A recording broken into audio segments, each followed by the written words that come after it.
Mari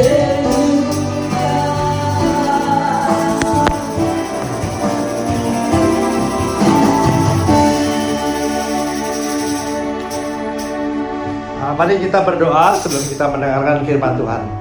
Ya Tuhan, terima kasih Tuhan pada kesempatan ini kami hadir di sini Tuhan untuk menyampaikan kebenaran firman-Mu Tuhan. Dan kiranya Roh Kudus hadir di sini Tuhan untuk menerangi hati dan pikiran kami dan layakan kami Tuhan untuk mendengarkan firman-Mu Tuhan sehingga kami bisa mengerti dan bisa menjalankan kehidupan kami sehari-hari sesuai dengan apa yang Tuhan ajarkan dalam kehidupan kami. Dalam nama Tuhan Yesus kami panjatkan doa ini. Amin.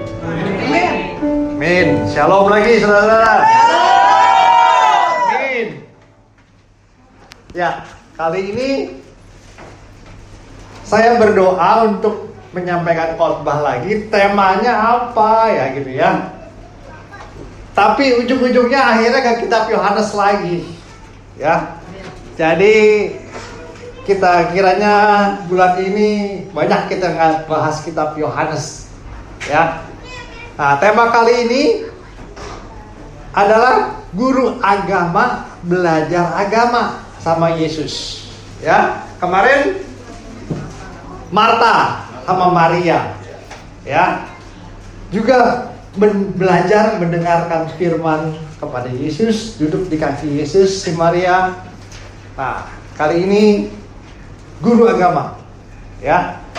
Guru agama bukan sekedar guru agama. Wah, jabatannya keren. Guru agama plus orang Farisi, ya. Jadi mereka juga ternyata mendengar siapa Yesus, ya. Kemudian dia juga melihat mujizat-mujizat yang dilakukan oleh Yesus dan dia tertarik datang kepada Yesus malam-malam. Ya, malam-malam ternyata si guru agamanya itu namanya Nikodemus. Si Nikodemus nih. Nikodemus di ayat Yohanes 3. Ya, percakapan dengan Nikodemus. Ya, saya bacakan ya, supaya cepat. Yohanes 3 ayat 1 sampai 11 saja dah ya. Ntar terusin ya sampai 21 ya. Percakapan dengan Nikodemus. Ada seorang Farisi yang bernama Nikodemus, seorang pemimpin Yahudi.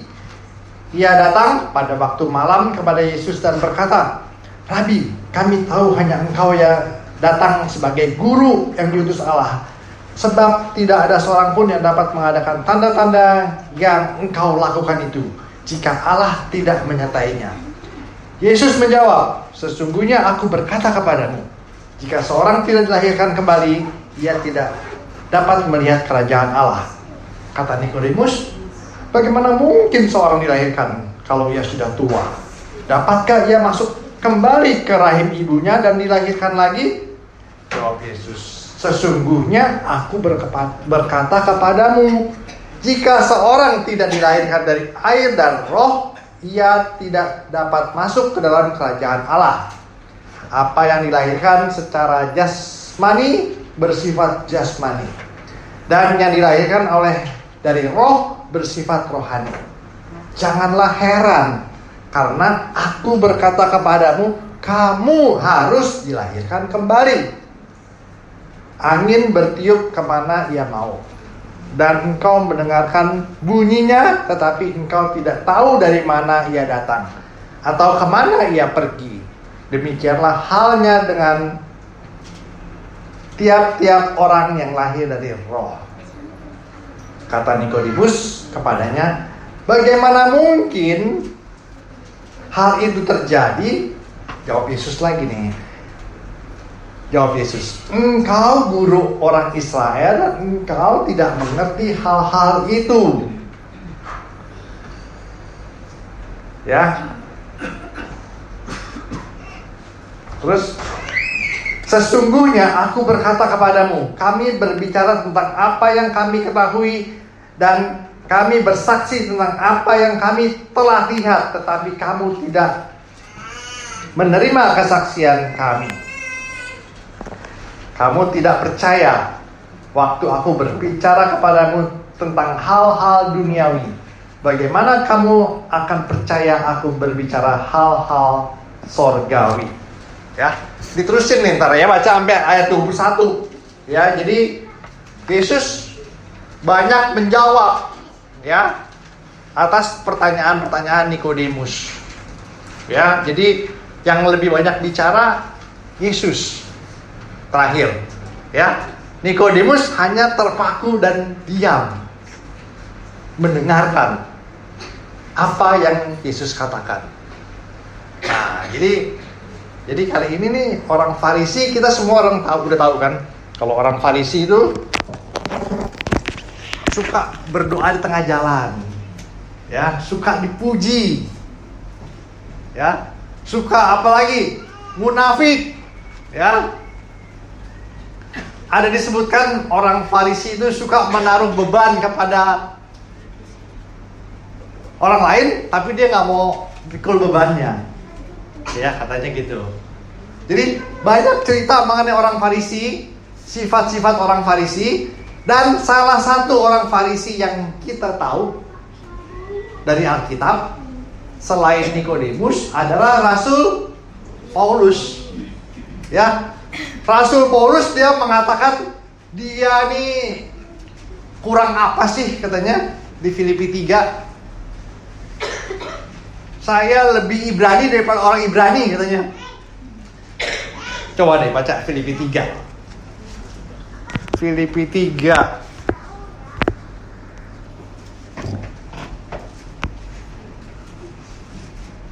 Filipi 3. Siapa Rasul Paulus yang mengatakan dirinya orang Farisi? Filipi 3.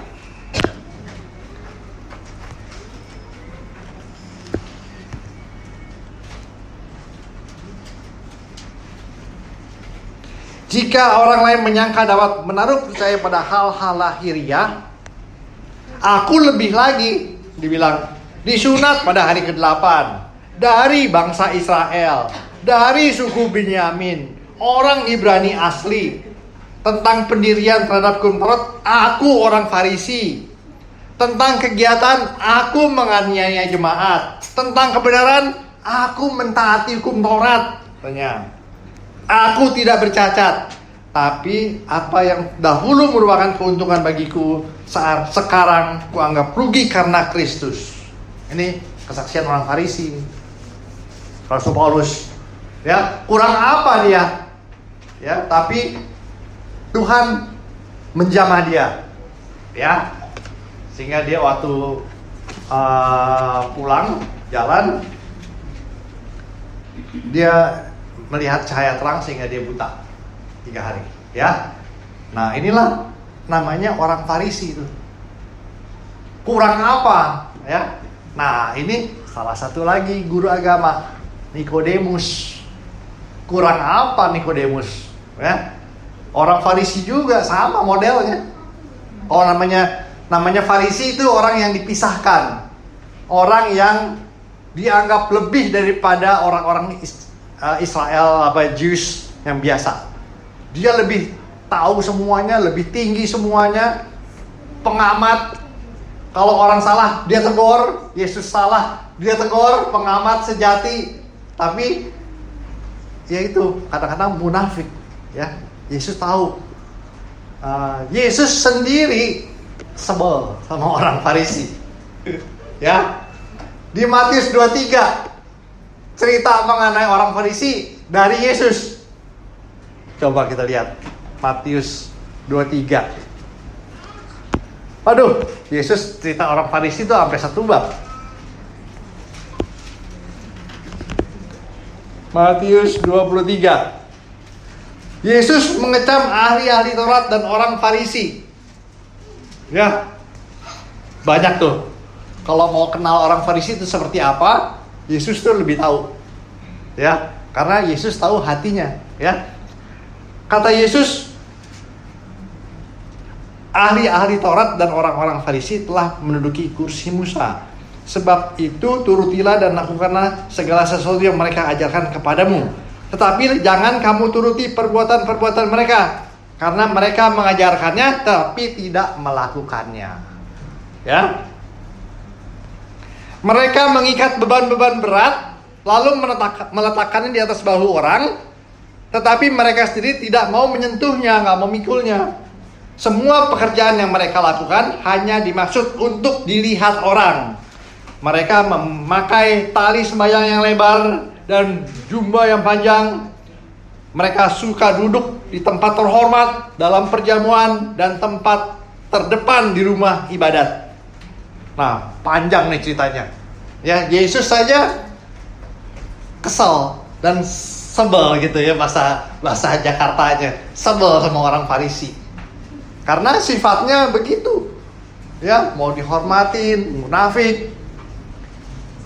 Macam-macam banyak disebutin di sini. Ya, ntar baca lagi tuh sampai habis tuh, sampai celakalah kamu ahli-ahli Taurat dan orang Farisi. Sampai ayat 27 masih cerita Farisi.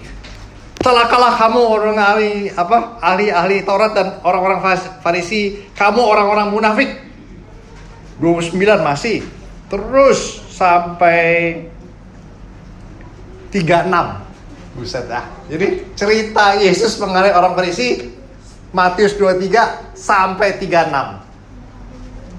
Jadi betapa orang Farisinya itu dikenal sebagai orang-orang yang munafik. Ya. Kembali kita kepada Yohanes 3. Ya. Jadi itu kita udah tahu nih modelnya Nikodemus. Ya itulah modelnya Nikodemus. Tapi Nikodemus ini agak beda. Ya. Dia mau beresiko, mau belajar agama sama Tuhan Yesus. Jadi guru agama mau belajar agama sama Tuhan Yesus. Datanglah malam-malam, takut ketahui teman-temannya. Kalau siang, ya, malu dia kan ama, ya. Dia mau cari ilmu, ya. Ternyata si Nikodemus ini mau mencari ilmu, ya. Ia datang pada waktu malam kepada Yesus dan berkata, "Rabi, kami tahu engkau datang sebagai guru yang diutus Allah." Jadi dia ini mengakui Yesus sebagai guru yang diutus Allah, ya. Dibilang lagi, sebab tiada seorang pun yang dapat mengadakan tanda-tanda yang kau adakan itu jika Allah tidak menyertainya. Jadi dia tahu Yesus melakukan banyak mujizat dan Allah menyertai Yesus. Nah, dari statement Nikodemus, apakah Nikodemus percaya Yesus sebagai anak Allah? Belum. Belum. Dia hanya sebagai guru yang diutus Allah. Dan Allah menyertai dia dalam melakukan mujizat. Ya, jadi persepsi kita, ya, kalau persepsi saya, ya, Nikodemus ini mau nambah ilmu, mau supaya juga Allah menyertai dia sehingga dia bisa bikin mujizat, betul nggak? Ya, jadi dia mau belajar nih, mau nambah ilmu nih, dia mau belajar ilmu lagi sama Yesus supaya dia bisa melakukan mujizat, mendapat pujian lagi di antara guru-guru yang lain. Ya, dia mau lebih daripada guru-guru yang lain, guru-guru agama lain, karena dia mau nambah ilmu. Ceritanya dia mau berguru. Ya, kan banyak kalau orang-orang yang belum percaya Tuhan mau berguru, ceritanya kemana ada, ke dukun mana gitu ya, mau dapetin ilmu kebal atau ilmu apalah ya, ilmu bisnis. Ya, ada ya ilmu bisnis sama dukun gitu ya, aneh juga ya. Jadi cepet kaya kali ya. Nah, gitulah. Jadi Ada orang-orang yang mau berguru untuk kepentingan sendiri, pribadi. Sama modelnya Nikodemus nih, kalau saya pikir, saya nangkep ya. Dia mau bisa melakukan hal-hal yang extraordinary, yang pokoknya yang heboh gitu ya. Bahwa dia bisa melakukan mujizat dan dia mau dipuji orang. Gitu. Kira-kira begitu nggak ya? Dia nggak percaya kepada Yesus bahwa Yesus anak Allah. Nah, sedangkan di kitab Yohanes ini cerita mengenai kesaksian Yesus. Kan di waktu itu Yohanes 1 aja, Yohanes Pembaptis mengatakan Yesus itu sudah firman ya, mari lagi ya.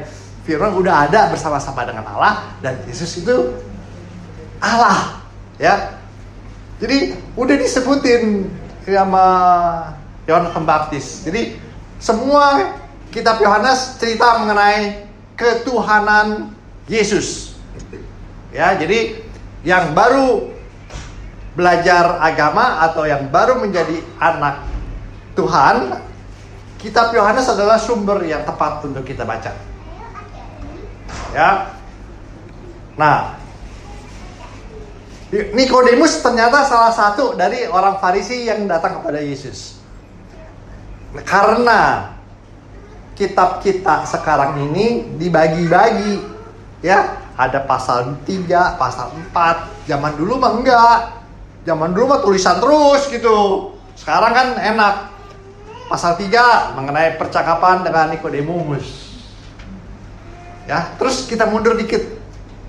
Ceritanya kita nggak lihat pasal, ya. Karena pasal 2 juga cerita mengenai kejadian sebelum pasal 3. Ya. Pasal 2 ayat 23 sebelum percakapan dengan Nikodemus. Ya. Baca, kita mundur sedikit.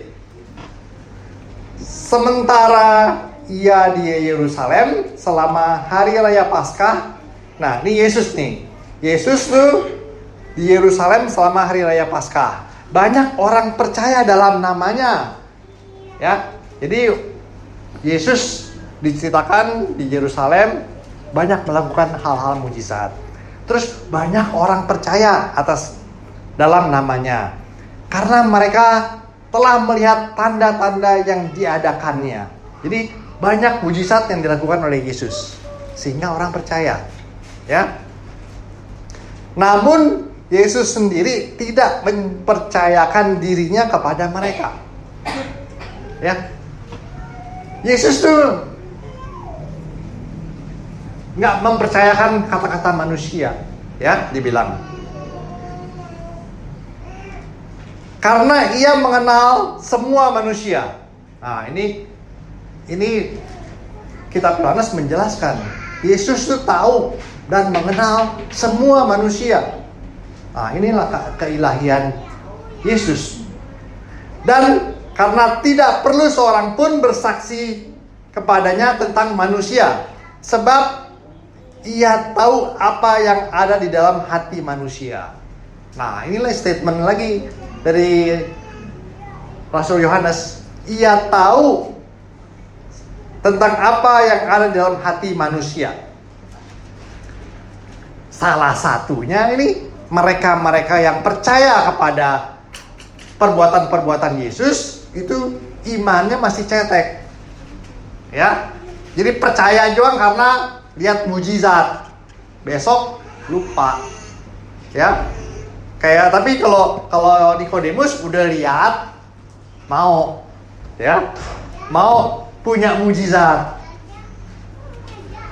mau datang kepada Yesus malam-malam, ya. Karena itu dia tanya sama Yesus. Dia cuma kasih statement loh, dia nggak bertanya, ya. Tapi Yesus tahu. Yesus tahu apa yang di pikiran si Nikodemus. Kalau dilihat sini kan,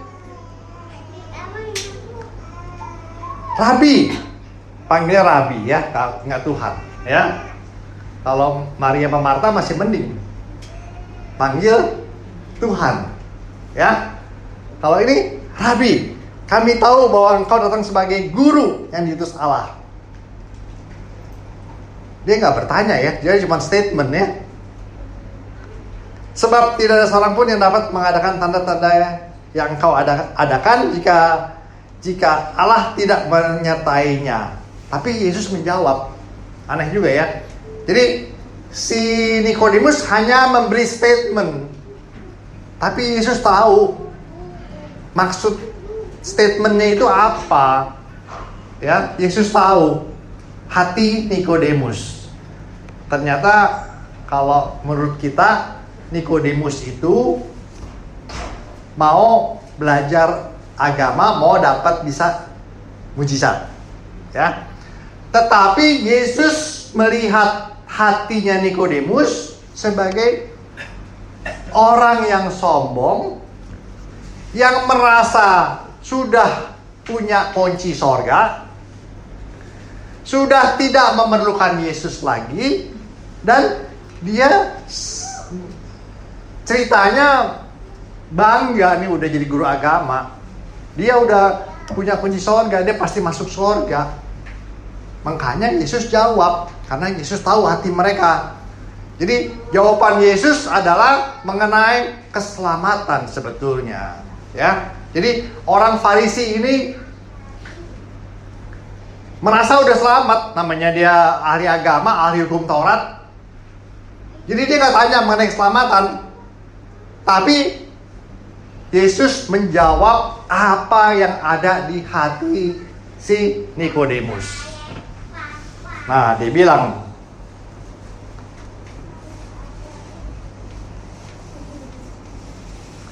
Yesus menjawab, ya, jadi Yesus menjawab karena Yesus tahu apa yang di hati Nikodemus. Sesungguhnya aku berkata kepadamu, jika seorang tidak dilahirkan kembali, ia tidak dapat melihat kerajaan Allah. Jadi kalau kita perhatikan, kayaknya nggak nyambung nih ya. Yang satu bikin statement, terus Yesus menjawabnya langsung, you have jika seorang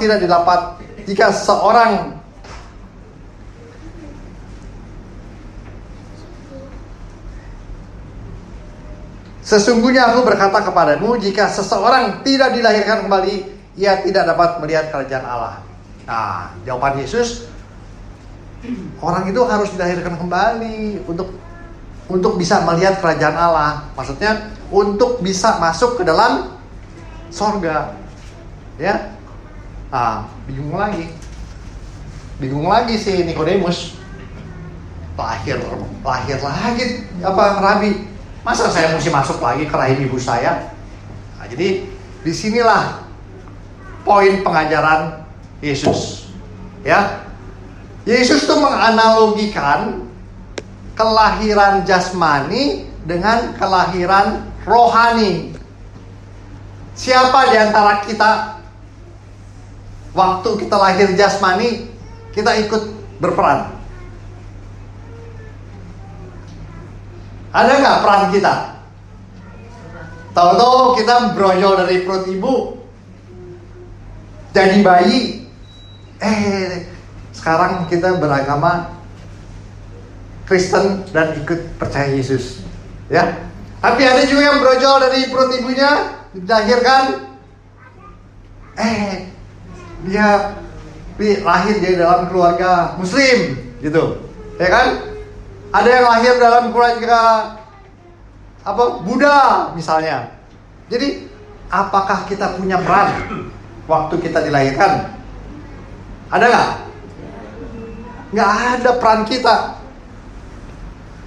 Nah, Yesus menjelaskan analogi ini untuk supaya kita bisa nangkep bahwa kelahiran baru pun kita tuh tidak punya peran tanpa perantaraan Roh Kudus masuk ke dalam roh kita, jiwa kita. Ya, jadi harus dimengerti nih, ya, konsep analogi Yesus supaya bisa masuk. Ya, kita belajar dari hal-hal sederhana.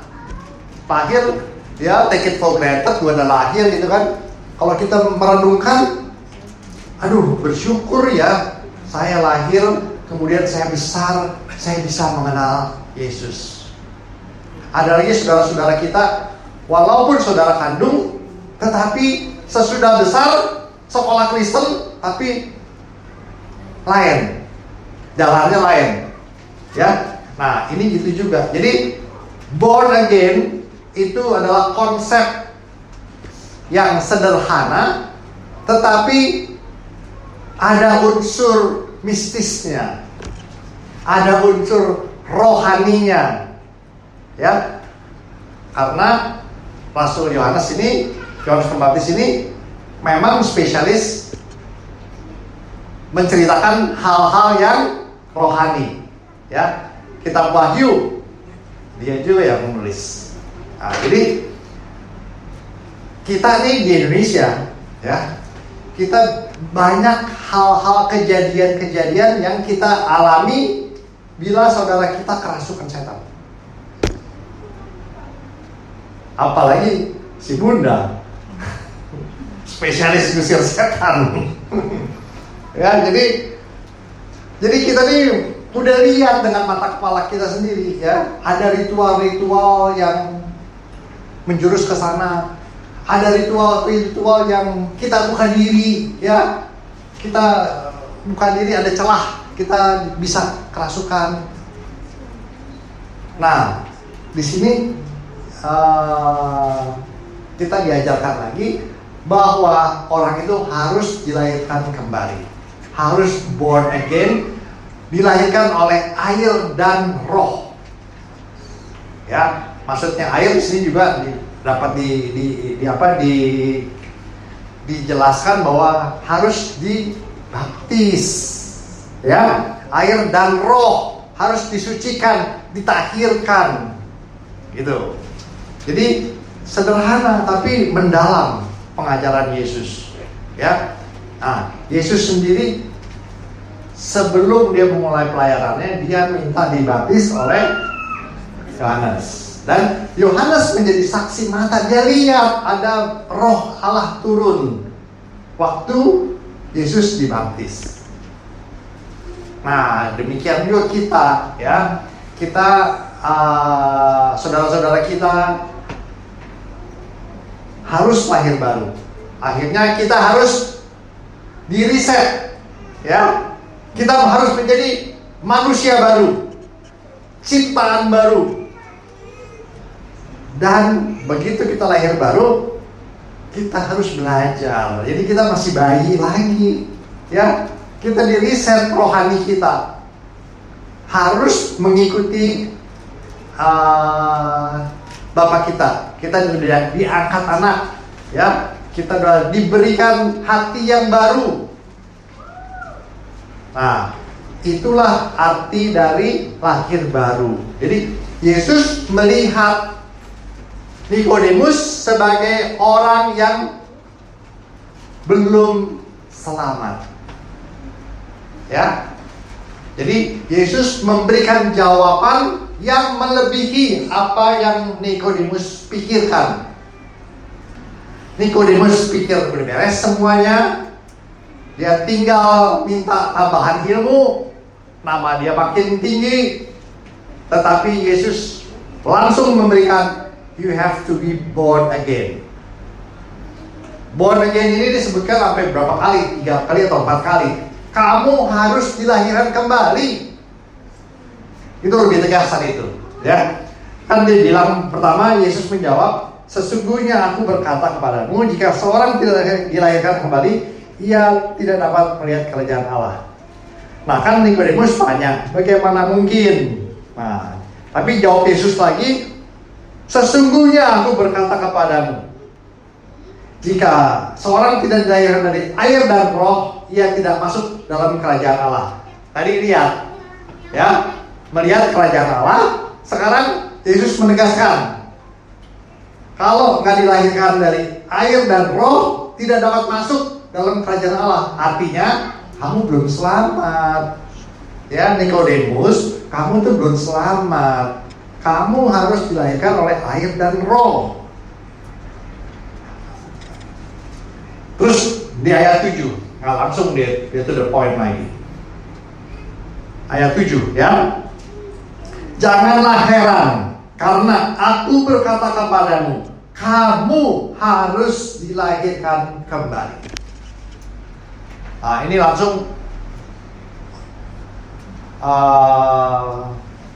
to the point kepada Nikodemus. Artinya nggak sekasar itu sih ya. Jadi dalam penginjilan pun Yesus nih nggak kasar. Kamu kalau mati mau mana, surga atau neraka? Ya kan? Itu kan frontal ya. Ini Yesus, aku berkata kepadamu, kamu harus dilahirkan kembali. Artinya kamu mesti belajar apa itu dilahirkan kembali. Ya, jadi Yesus memberikan jawaban yang yang men-challenge, menantang Nikodemus untuk mengerti apa itu harus dilahirkan kembali. Ya, jadi Yesus nggak langsung bilang kamu harus percaya aku, kalau enggak kamu masuk neraka. Ya, enggak loh. Jadi dalam penginjilan pun kita tuh harus mempunyai hikmat ya. Mempunyai hikmat simple ya. Kamu harus dilahirkan kembali loh supaya jadi manusia baru. Nah, ntar dia belajar di rumah. Lahir kembali.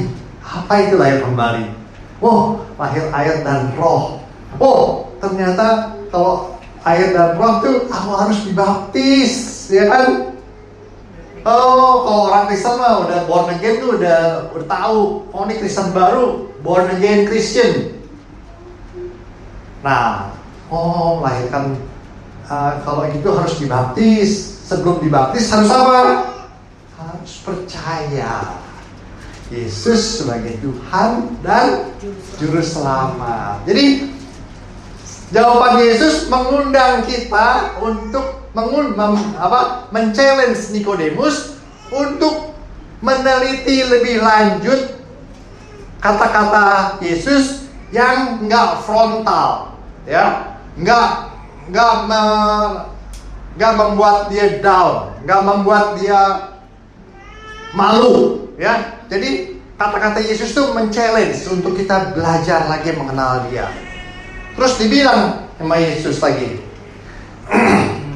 angin bertiup kemana ia mau dan engkau mendengar bunyinya, tapi engkau tidak tahu dari mana ia datang, jadi kemana ia pergi. Demikianlah halnya dengan tiap-tiap orang yang lahir dari Roh Kudus. Nah, jadi artinya ini kerja Roh Kudus itu sesuai dengan kehendak Tuhan. Kita nggak bisa ketahui. Kita hanya bisa memohon dan menerima Yesus sebagai Tuhan dan Juru Selamat, sehingga Roh Kudus yang akan memimpin kita sebagai anak-anak Tuhan. Roh Kudus adalah sebagai roh penolong kita mengenal Yesus lebih lanjut. Nah, terus Nikodemus sudah nanya lagi ya. Katanya, bagaimana mungkin hal itu terjadi? Masih nggak ngerti nih Nikodemus. Yesus jawab lagi, engkau guru orang Israel, engkau tidak mengerti hal-hal itu. Ya, ternyata juga Yesus suruh Nikodemus itu belajar lagi tentang apa yang telah dinubuatkan mengenai Yesus. Apa yang dinubuatkan mengenai kelahiran baru. Ya, dia sebagai guru agama, tapi dia tidak dapat menangkap pelajaran dari nabi-nabi sebelumnya. Ya, kita balik. Kenapa Yesus mengatakan seperti itu?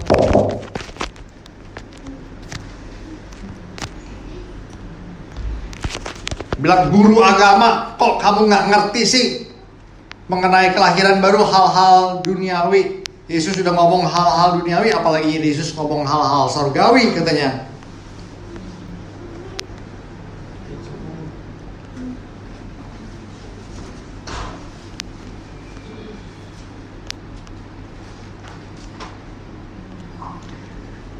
Kita lihat apa yang Yesus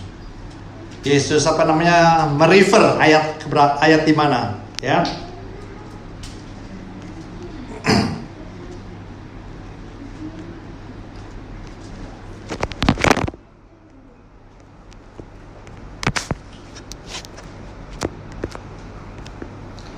Kitab Yeremia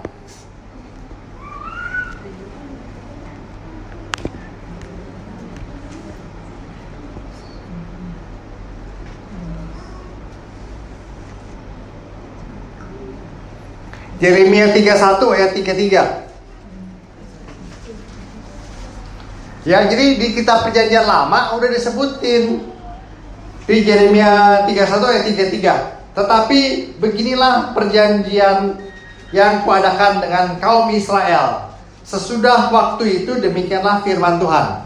Aku akan menaruh Tauratku dalam batin mereka dan menuliskannya dalam hati mereka.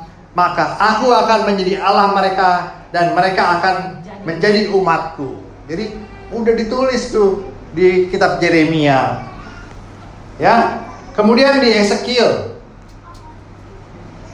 11 ayat 19. Kayak di Yesus kesal juga, kamu ngaku ahli hukum Taurat tapi kamu nggak baca kitab Perjanjian Lama. Cuman dia nggak sebutin aja di sini, ya. Ezekiel 11 ayat 19.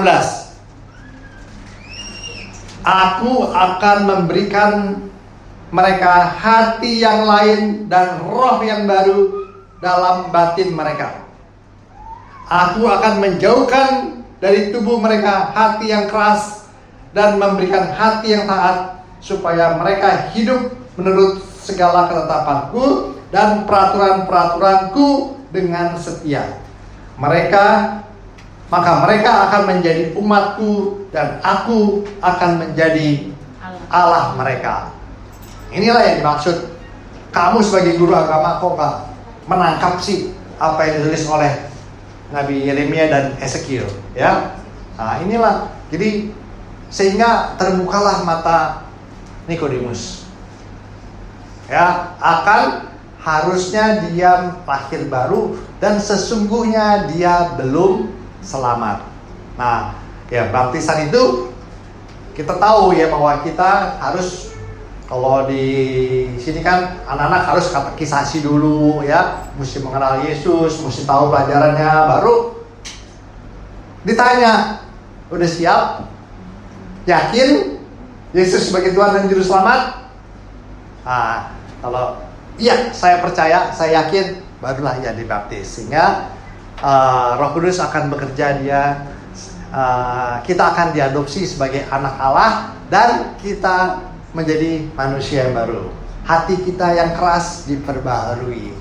Hati Nikodemus yang keras dan merasa dia udah selamat, ternyata dia nggak ada apa-apanya. Dan pelajaran yang penting, tidak ada kontribusi untuk keselamatan. Jadi nggak ada melaksanakan hukum Taurat, terus mentaati peraturan-peraturan, tapi ia tidak dekat dengan Allah, tidak mengenal siapa Yesus.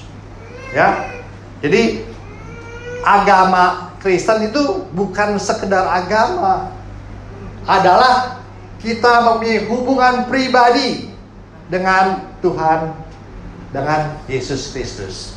Ya, mereka percaya Tuhan, tapi mereka tidak percaya Yesus.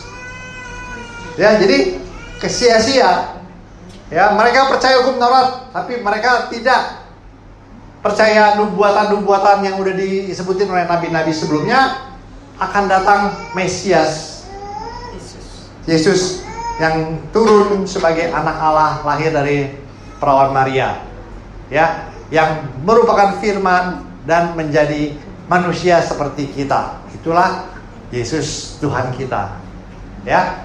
Jadi ternyata nih cerita Nikodemus ini jadi panjang ya, jadi luas ya. Tadinya saya cuma mau cerita Nikodemus doang. Ternyata Nikodemus menarik. Ternyata mendalam pengajarannya gitu ya. Dan kata-kata Yesus pun dalam mengajar Nikodemus tidak frontal, ya, memberikan challenge untuk dia belajar. Kemudian sama seperti di kitab kemarin kita belajar kitab Marta dan Maria, ada kelanjutannya Nikodemus di Alkitab. Yohanes 7 kelanjutannya. Kita baca Yohanes 7 lanjutannya.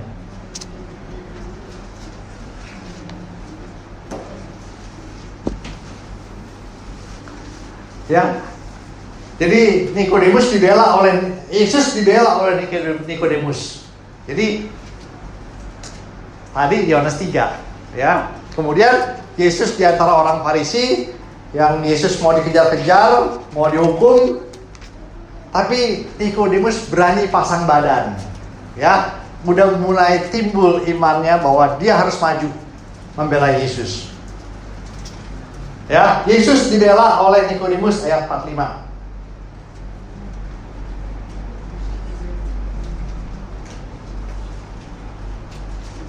Baca ya, terus sampai 52.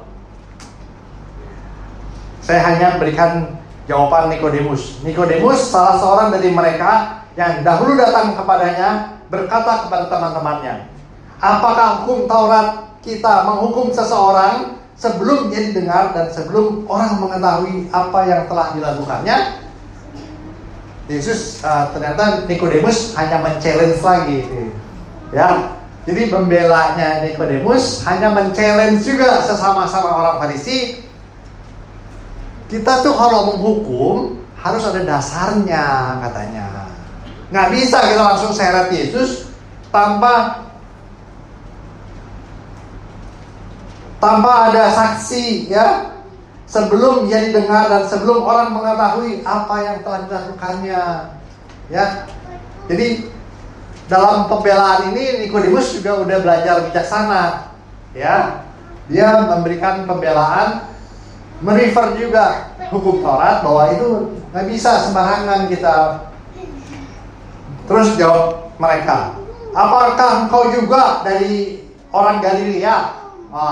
Nikodemus tuh dianggap tuh sama Yesus dari Galilea, sekampung. Ya biasanya kan teman sekampung belain orang temannya kan. Ini si Nikodemus dibilang begitu tuh. Apakah engkau juga orang Galilea? Selidikilah kitab suci dan engkau akan harus tahu bahwa tidak ada nabi yang muncul dari Galilea. Ya, ini. Jadi iman Nikodemus sudah meningkat, ya. Dia datang malam-malam takut diketahui orang, tapi sekarang dia mau membela Yesus, ya, di ayat 7. Kemudian finalnya, endingnya, waktu Yesus disalibkan, Nikodemus datang lagi bawa wangi-wangian untuk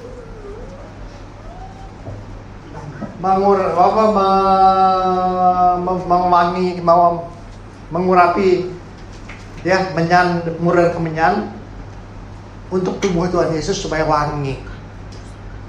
Di ayat berapa? Ya, kita lihat.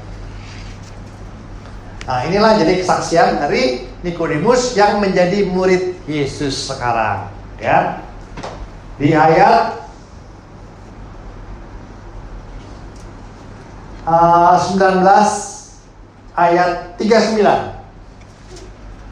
Ya, jadi Nikodemus disebutin 3 kali di Alkitab. Ya, maksudnya supaya kita juga melihat, ya, bagaimana tuh seorang itu diubahkan, ya, Roh Kudus bekerja. Ya, di Yohanes 19 ayat 39.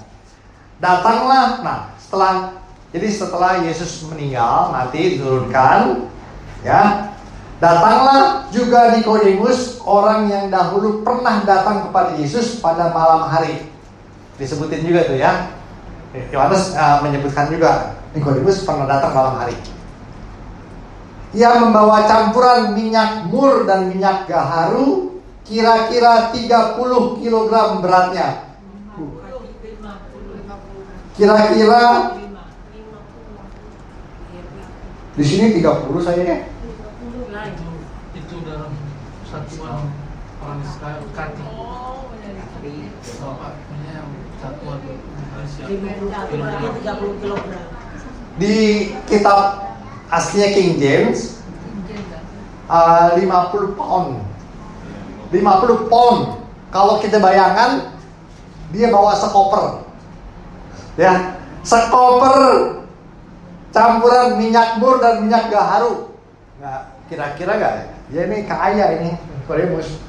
Bawa sekoper berat nggak sih? Berat lah ya. Kita mau bawa sekoper 30 kilo aja. Sekarang koper tuh ada rodanya. Zaman dulu mana ada roda ya. 30 kg sekoper minyak gaharu,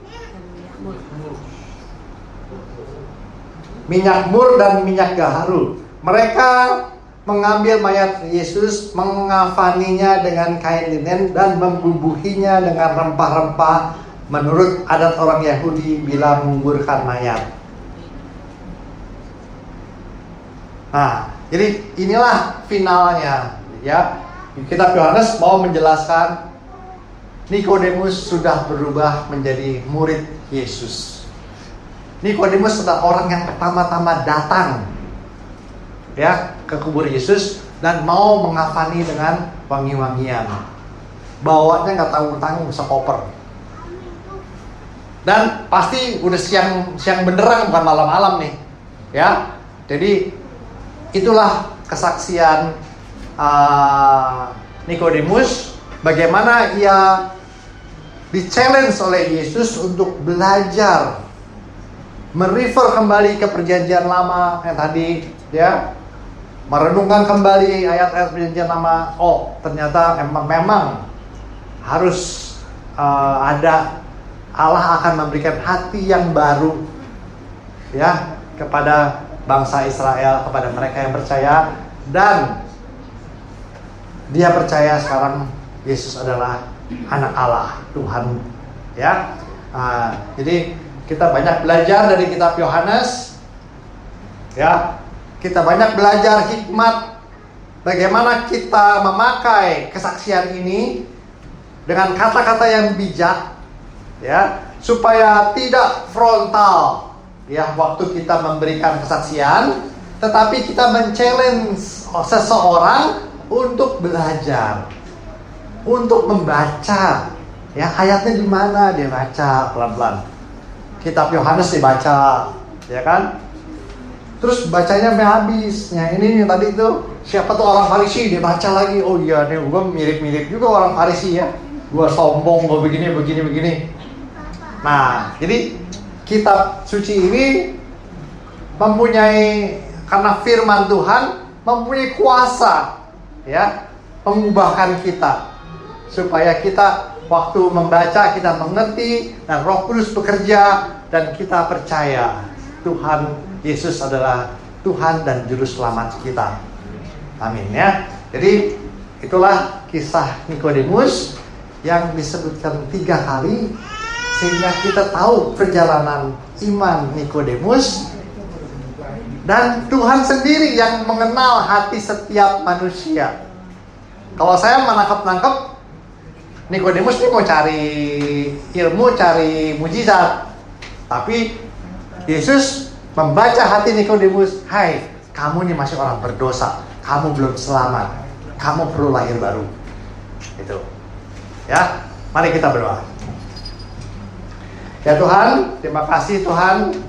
Kami kali ini juga belajar lagi mengenai dari kitab Yohanes, belajar mengenai ketuhanan Engkau Tuhan Yesus sebagai Tuhan dan Juru Selamat kami, dan kami mengucap syukur dan berterima kasih karena Roh Kudus telah kami terima, dan itu bukan hasil usaha kami, karena itu adalah kasih karunia Tuhan berikan kepada kami semua, orang-orang berdosa yang Tuhan ubahkan hati kami.